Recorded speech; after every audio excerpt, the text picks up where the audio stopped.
Assalamualaikum warahmatullahi wabarakatuh.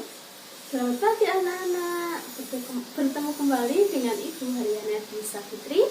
Nah, pertemuan pagi hari ini kita akan belajar muatan pembelajaran ilmu pengetahuan sosial.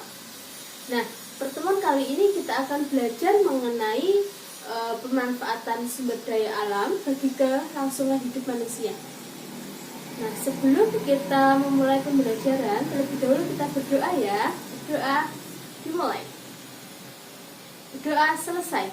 Nah, anak-anak, sebelum kita mempelajari lebih dalam lagi mengenai pemanfaatan sumber daya alam, terlebih dahulu Ibu akan memberikan penjelasan mengenai pengertian sumber daya alam dan jenis-jenis sumber daya alam. Jadi pengertian sumber daya alam merupakan semua yang ada di bumi yang dapat digunakan oleh manusia. Misalkan ada hutan, lautan, terus ada tumbuhan, hewan, terus ada air, minyak bumi, dan lain sebagainya. Nah, untuk jenis-jenis sumber daya alam ada dua. Yang pertama yaitu sumber daya alam hayati dan sumber daya alam non hayati. Nah, yang pertama kita akan belajar mengenai sumber daya alam hayati terlebih dahulu ya. Nah, sumber daya alam hayati adalah sumber daya alam yang berasal dari hewan maupun tumbuhan.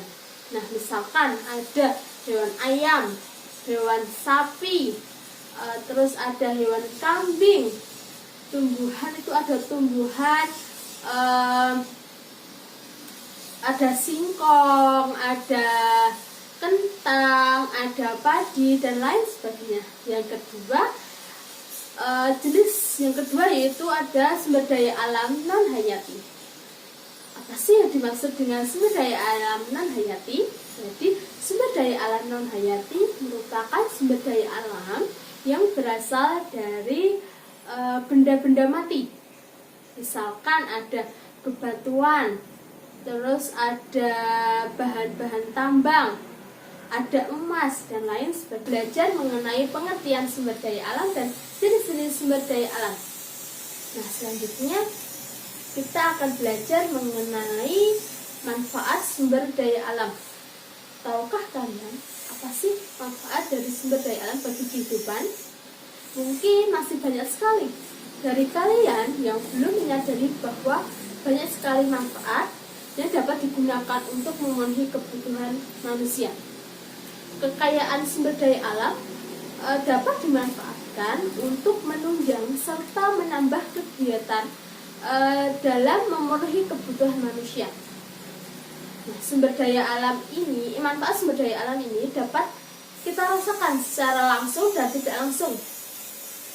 Nah, untuk memanfaatkan sumber daya alam secara langsung yang dapat kita rasakan secara tidak langsung, artinya kekayaan alam tersebut harus diolah terlebih dahulu agar dapat bisa dimanfaatkan kita secara langsung. Nah, misalkan ada minyak bumi.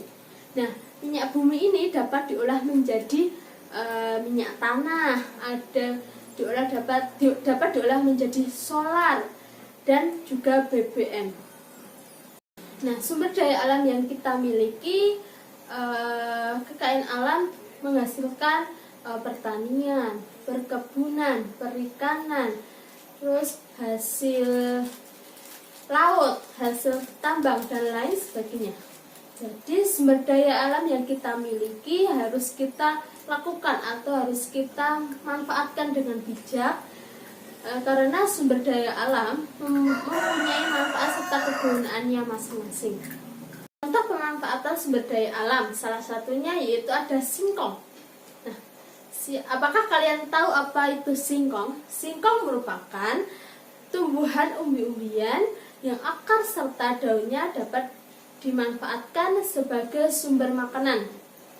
Singkong ini merupakan sumber daya alam yang banyak dibudidayakan di Indonesia, serta pemanfaatannya bisa dijadikan makanan seperti keripik, ada getuk, ada tape, ada combro, dan ada kolak singkong.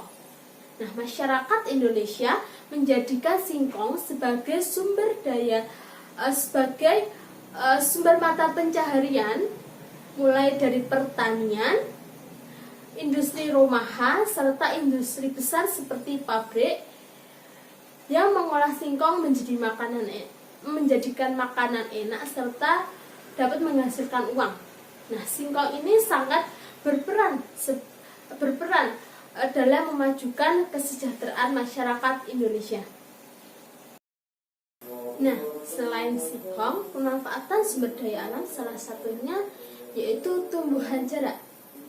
Tumbuhan jarak yang dimanfaatkan bijinya menghasilkan minyak yang dapat digunakan sebagai bahan bakar. Nah, minyak jarak ini merupakan sumber energi alternatif. Tumbuhan jarak mudah untuk dibudidayakan. Pemanfaatan tumbuhan jarak ini memberikan dampak positif bagi kegiatan ekonomi masyarakat, seperti banyak industri kecil yang mengolah minyak jarak ini menjadi minyak gosok. Para materi pada pagi hari ini, semoga kalian selalu dilindungi, selalu diberi kesehatan, serta mematuhi protokol kesehatan dimanapun kalian berada. Nah, sekian dan terima kasih. Wassalamualaikum warahmatullahi wabarakatuh.